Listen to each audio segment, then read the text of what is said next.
JSSC और JPSC, जिसका शायद ही कोई ऐसा मामला होगा जो कोर्ट नहीं किया होगा।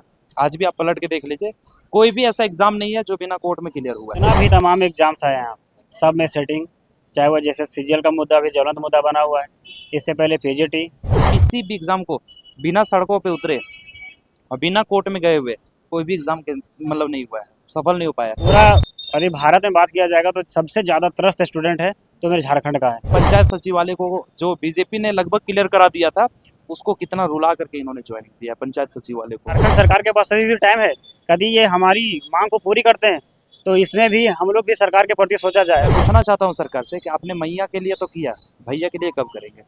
क्यों भाई, भैया कहाँ जाएंगे? झारखंड सरकार आई थी 2019 में, तो उनका मैनिफेस्टो में जितना मुद्दा था उस पर कोई भी काम नहीं हुआ। हमारे राज्य के जितने भी कोयले हैं और जो भी मिनरल्स हैं, इसको पूरे देश में बेच रही है ना।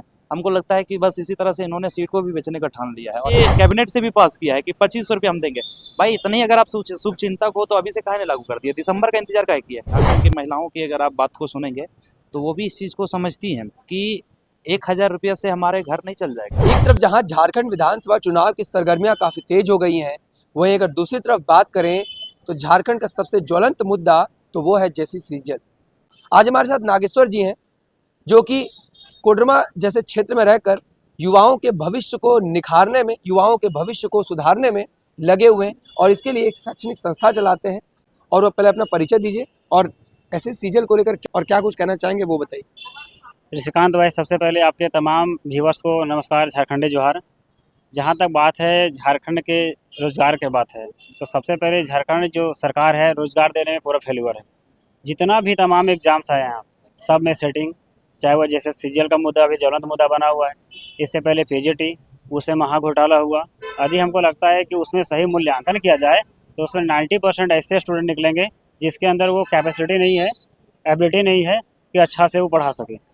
फिर भी सरकार कहाँ पे सोई है ये पता नहीं। सरकार यदि चाहे कि मूल्यांकन करा सकते हैं, उसमें से दूध का दूध और पानी का पानी निकल जाएगा।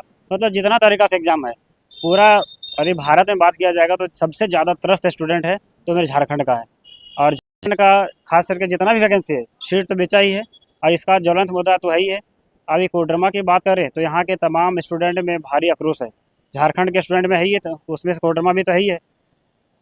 और यहाँ बात करें, यहाँ के स्टूडेंट को अभी इन्हें मान लिया है कि इस बार सरकार को एनी हाउ बदलना ही है, क्योंकि ये सरकार स्टूडेंट का कहीं ना कहीं हर जगह इग्नोर कर रहा है। सरकार जहाँ पे सही मुद्दा है सरकार वहाँ भी इग्नोर करने की बात कर रहा है यहाँ पे।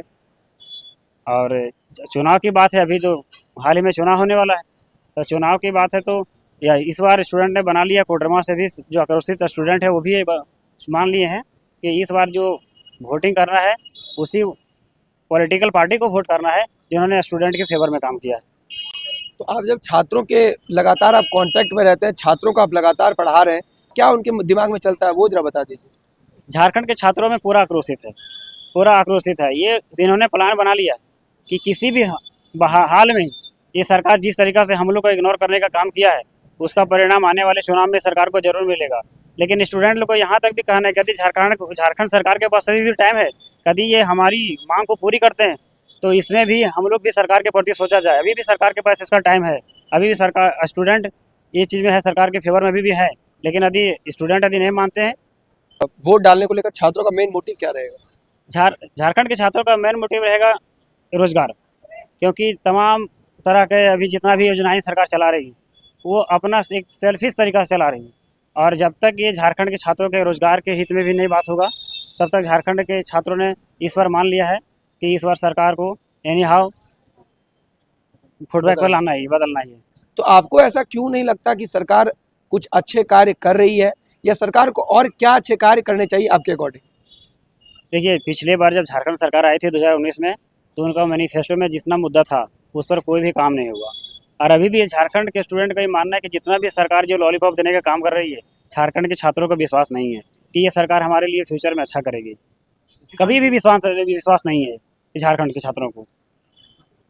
देखिए, एक जो आपने अभी मुद्दा उठाया कि मैया समान योजना, अगर बहुत बड़ा शुभचिंतक है हमारे हेमंत सोरेन जी, तो आखिर इसको 3 महीने पहले क्यों लेकर के आए? चुनाव से 3 महीने पहले आखिर इसको क्यों लेकर के आए? हमारे माता बहनों का इतना ही अगर चिंता था, आदिवासियों का, मूलवासियों का अगर इतना ही चिंता था, तो 4.5 साल ये कहाँ सोए हुए थे? और अभी वो एक तरह से होता है ना कि लुभाने के लिए मैया सम्मान योजना दे रहे हैं। हालांकि झारखंड की महिलाओं की अगर आप बात को सुनेंगे तो वो भी इस चीज़ को समझती हैं कि 1,000 रुपया से हमारे घर नहीं चल जाएगा। आप हमारे बेटे को रोज़गार दीजिए, आप हमारे पति को रोज़गार दीजिए। और कहीं न कहीं अगर हेमंत सोरेन इस फिराक में है कि हम मैया सम्मान योजना दे करके और वोट बैंक को सिक्योर कर लिए हैं, तो मैं बता दूं कि आप झारखंड की महिलाएं भी जो है वो काफ़ी अवेयर हो चुकी है। और आप एक सोच सकते हैं कि जिनका बेटा, जिनका भाई, जिनका पति किसी मुद्दे को लेकर के इतना तड़प रहा हो, इतनी पीड़ा सह रही हो, बताइए वो 1,000 रुपया में कैसे खुश हो जाएगा। और मैं पूछना चाहता हूँ सरकार से कि आपने मैया के लिए तो किया, भैया के लिए कब करेंगे? क्यों भाई, भैया कहाँ जाएंगे? और अगर भैया नहीं जाएंगे तो बताइए 1,000 रुपये में किसी का घर चल जाएगा क्या? नहीं चल सकता है, कभी नहीं चल सकता है। और अभी आपने देखा होगा कि बीजेपी भी इसका तगड़ा जवाब दिया था। उन्होंने 2,100 रुपये का वादा किया गोगो दीदी के तहत, है ना। तो बीजेपी ने भी अपना चाल चला और तुरंत पलटवार करते हुए मैया सम्मान योजना की राशि को बढ़ा करके 2,500 रुपये कर दिया गया है। और हद है, देख सकते हैं कि मैं सभी को अवेयर भी करना चाहता हूँ, जितने भी व्यूअर्स हैं, कि आखिर जब 2,500 रुपया देना था तो अभी दे दे, इसी महीने से दे दे, क्या दिक्कत है। उन्होंने कहा है कि दिसंबर से देंगे। और मैं ऋषिकांत जी आप सबको बता देता हूँ कि 23 नवंबर को इसका रिजल्ट आने वाला है, इसी चुनाव का रिजल्ट आने वाला है। ये डिसाइड हो जाएगी कि सरकार किसकी बनेगी। अगर बीजेपी की बनती है तो 2,100 रुपया देना पड़ेगा उसको, और अगर जेएमएम आती है तो 2,500 रुपये देना पड़ेगा, क्योंकि जेएमएम ने भी अपने मैनिफेस्टो में कहा है और इवन कि ये कैबिनेट से भी पास किया है कि 2,500 रुपये हम देंगे। भाई इतनी अगर आप शुभ चिंतक हो तो अभी से काहे नहीं लागू कर दिया? दिसंबर का इंतजार काहे किया? जान रही है जेएमएम कि दिसंबर में क्या गारंटी हम आएंगे या नहीं आएंगे, हमारी सरकार आएगी या नहीं आएगी। तो घोषणा करने में क्या है, 5,000 10,000 कुछ भी कर दे, लेकिन बस सरकार से एक ही सवाल है, मैया के लिए आपने किया, भैया के लिए कब करोगे? तो सरकार तो ये कही थी ना कि जो ग्रेजुएट हैं उनके लिए कुछ रोजगार भत्ते का ऐलान करेंगे, तो उसको लेकर क्या कहेंगे? मेरे जानकारी में तो नहीं है। अब सारी चीज़ों को आप कवरेज देते हैं, शायद आपको जानकारी हो कि अगर कहीं किसी को मिल रहा होगा, क्योंकि देखिए एक लुभावने वाला बस स्टंट है, एक चुनावी स्टंट है और बहुत कुछ नहीं है। हालांकि बोलने को लेकर के अभी जैसे कि नागेश्वर सर ने हमारे बताया कि देखिए 2019 के मैनिफेस्टो में इन्होंने युवाओं की हर एक मांग को अपने मैनिफेस्टो में डाला था, है ना। और एक भी काम को इन्होंने नहीं किया, है ना। इन्होंने कहा था कि हर साल हम जेपीएससी देंगे, भाई 2 जेपीएससी देने में ये विफल हो गए। इन्होंने कहा था कि हम 5 लाख रोजगार को सृजित करेंगे, 5 लाख का तो पता नहीं, 5,000 भी नहीं दे पाए। इन्होंने कहा था कि सारी रिक्तियों को हम भरेंगे, जितने भी सरकारी रिक्तियां हैं उसको हम फुलफिल करेंगे। आप देख सकते हैं कि हर एक एग्ज़ाम जो है झारखंड में शायद एक एकलौता राज्य होगा जो झारखंड की एग्ज़ाम कंडक्टिंग बॉडी है, जेएसएससी और जेपीएससी, जिसका शायद ही कोई ऐसा मामला होगा जो कोर्ट नहीं गया होगा। आज भी आप पलट के देख लीजिए, कोई भी ऐसा एग्ज़ाम नहीं है जो बिना कोर्ट में क्लियर हुआ है ना। आप देखे होंगे कि पंचायत सचिवालय को जो बीजेपी ने लगभग क्लियर करा दिया था, उसको कितना रुला करके इन्होंने ज्वाइन किया पंचायत सचिवालय को, ठीक है। हालांकि पंचायत सचिवालय जो भी दोस्त हैं हमारे, काफ़ी उन्होंने मेहनत किया और हर एक एग्ज़ाम को लेकर के बस यही समझ में नहीं आता है कि आखिर युवा जो है किसी भी सरकार पे भरोसा करती है कि चलो उसको रोज़गार मिल जाएगा, अच्छे से एग्ज़ाम हो जाएगा, कुछ रोज़गार मिल जाएगा। लेकिन किसी भी एग्ज़ाम को आप झाँक करके देख लीजिए, किसी भी एग्ज़ाम को बिना सड़कों पे उतरे और बिना कोर्ट में गए हुए कोई भी एग्ज़ाम मतलब नहीं हुआ है, सफल नहीं हो पाया। और आज भी कई ऐसे एग्ज़ाम है जो कोर्ट के मामले में फंसे हुए हैं, कई ऐसे एग्जामिनेशन है जिसका फॉर्म भरा लिया गया है।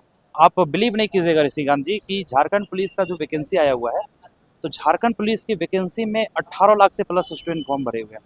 अब सोचिए अगर 18 लाख से ज़्यादा छात्र अगर फॉर्म भरे हुए तो सरकार को इससे कितना रेवेन्यू मिला होगा। अब सरकार जो है इतना दौड़ कराने में सक्षम नहीं है, तो हम कहते हैं भाई सक्षम अगर आप नहीं हो तो उन गरीबों का, उन छात्रों का जो बड़ी मुश्किल से, जिनके माँ बाप बड़ी मुश्किल से पैसे देते हैं, आप कब तक उनके पैसे को हड़पोगे।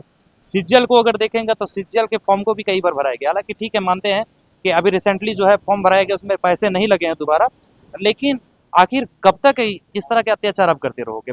18 लाख स्टूडेंट्स अप्लाई कर चुके हैं, बेरोजगारी लेवल देख सकते हैं। चलिए नियोजन नीति भी हमारे झारखंड सरकार ऐसी बनाई है कि ये ऐसा नहीं लगता कि ये राज्य है, राज्य वालों को नौकरी नहीं दे रही है, बल्कि पूरा भारत का इन्होंने ठेका लेके रखा है। जैसे हमारे राज्य के जितने भी कोयले हैं और जो भी मिनरल्स हैं, इसको पूरे देश में बेच रही है ना। हमको लगता है कि बस इसी तरह से इन्होंने सीट को भी बेचने का ठान लिया है और छात्रों के हक को मार रहे हैं। वो 60-40 वाला अभी तक क्लियर नहीं हो पाया, उसको लेकर चर्चा कर रहे हैं। देखिए 60-40 वाले पे ही तो सबसे बड़ा विवाद है ना। और किसी भी राज्य को अगर आप झाँक करके देख लेंगे तो 40% ओपन किसी भी राज्य के लिए नहीं है ना। अगर आप 100 सीट हैं, 100 सीट में अगर 40 सीट आप बाहरियों को दे रहे हैं, तो भाई छात्र आखिर झारखंड वाले लोग कहाँ जाएंगे। इसलिए एक तो सबसे पहले ये जो नीति है वही गलत है ना। इसका भी हम लोगों ने जमकर विरोध किया, लेकिन नहीं होता है कि ना मामू से अच्छा गाना मामू। जब छात्रों के पास कोई ऑप्शन नहीं बचा तो इसके साथ एग्री करना पड़ा। हालांकि मुझे पूरा उम्मीद है कि जब बीजेपी आएगी तो सबसे पहले इसको निरस्त करेगी। समय लेगी थोड़ा सा, लेकिन निरस्त करेगी, क्योंकि जेन्युइनली अगर देखा जाए तो ये छात्रों के हित का नीति नहीं है। क्योंकि 60-40% आप अगर बाहरियों को आमंत्रित कर रहे हैं, यही उसी का तो रिजल्ट है कि झारखंड पुलिस जैसा जॉब के लिए आपको 18 लाख फॉर्म भरे गए हैं। एक्साइज कांस्टेबल में आपने देखा होगा 6 लाख से ज़्यादा कैंडिडेट फॉर्म भरे थे। सीजीएल में 6 लाख से ज़्यादा कैंडिडेट फॉर्म भरे थे। तो आखिर इतना जो संख्या आ रहा है किसी छोटे एग्जाम के लिए या फिर कम सीट वाले एग्जामिनेशन के लिए, इसके पीछे कहीं ना कहीं जो नीति है वो रिस्पॉन्सिबल है, और नीति सरकार की सही नहीं है। झारखंडियों के हित में तो बिल्कुल नहीं है। मतलब कह रहे हैं कि जेपीएससी हो उसमें विवाद, जैसे सीजीएल हो उसमें विवाद, और बाकी जितने मुद्दे देखे सब में विवाद ही विवाद है। हमारे साथ जो सर आई उनसे और भी कुछ जानकारी लेते हैं, वो कुछ क्या कहना चाहेंगे बताइए। निशिकांत भाई, एक चीज़ और हम बताना चाहेंगे कि जो उत्पाद सिपाही दल नहीं होगा, वो तो बीजेपी के सरकार में आई थी। ये चाहती तो उसको और आगे बढ़ा सकती थी और अच्छा भी से बढ़ा सकती थी, लेकिन ये जिस टाइम में रनिंग करवाई, एकदम मतलब स्टूडेंट का एकदम गला का फांस बना दिया। ये जितना भी भाई लोग, तकरीबन 20 लोग, ये मेरा उत्पाद सिपाही भाई लोग ये शहीद हो गया, इसका तो पूरा तो श्रेय मेरा तो सही से वर्तमान सरकार को जाता है। यदि ये सरकार चाहती तो इसका सही समय का सिलेक्शन करती, उस टाइम में रनिंग करवाती, तो शायद ये ऐसा चीज़ें झारखंड में देखने को नहीं मिलता।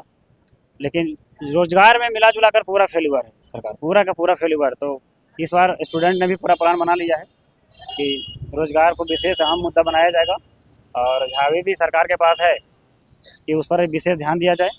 और जो एसएससी का जो मुद्दा भी खास करके जो विशेष ज्वलंत मुद्दा है, यदि इस पर सरकार थोड़ा सा ध्यान करे और जो भी एविडेंस मिला है उस पर काम करे और उस पर कार्रवाई करे और उस पर एग्ज़ाम को कैंसिल करने का कोशिश करे, तो स्टूडेंट अभी हद तक कुछ शांत हो सकता है, और नहीं तो इसका परिणाम आने वाले दिनों में सरकार को भुगतना पड़ेगा। इसमें तो कोई दो राय नहीं है। छात्रों में तो आक्रोश आपने देखा ही, मैंने आपको कई वीडियो में आपको दिखाया था कि छात्रों में कितना आक्रोश है, आपको सड़कों पे दिख गया। छात्रों के जो छात्र जहाँ पे शिक्षा ग्रहण करते हैं उनमें कितना आक्रोश है, वो भी आपको मैंने दिखाया। और इसको दिखाने का एक कारण है, दिखाने के कई कारण है। पहला कारण क्या है कि शिक्षक जो होते हैं वो एक छात्रों का नींव रखते हैं। नींव रखना इन द सेंस आप कह सकते हो उसको कि किस तरह छात्रों का हमारा भविष्य बेटर हो पाएगा, उसके लिए तैयारी करवाते हैं। लेकिन वहीं परीक्षा छात्र देते हैं, पेपर लीक हो, घटना इस तरह आती है, तो कहीं ना कहीं छात्रों का मनोबल टूट जाता है।